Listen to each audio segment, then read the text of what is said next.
Good day everyone. So today I will show you the 3 poems I choose 3 poems by Jose Rizal. So first is Mi Ultimo Adios, ang aking huling paalam. So ang Mi Ultimo Adios ay sinulat ni Dr. Jose Rizal noong gabing bago siyang barilin ng Sabag Bayan. So noong Disyembre 30, 1896.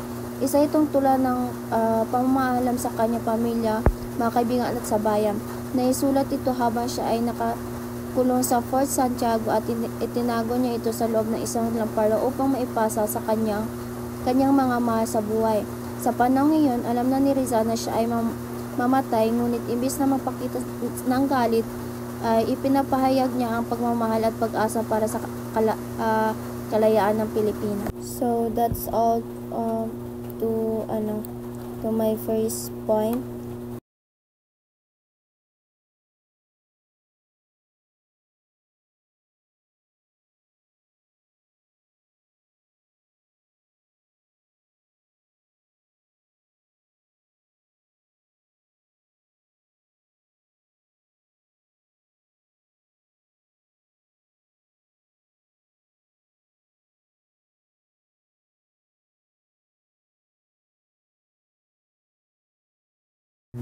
The third poem that I choose is To the Virgin Mary by Jose Rizal.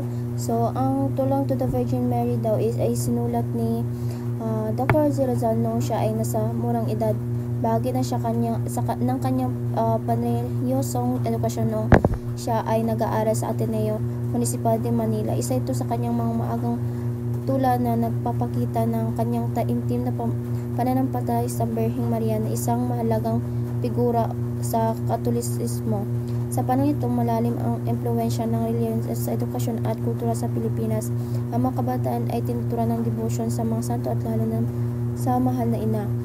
Ang tula ay maaaring turing ng bahagi ng pagsasanay ni Rizal sa pagsulat at pagpahayag ng damdaming makabayan, moral at spiritual. So, thank you for listening to my explanation about the 3 poems of Jose Rizal.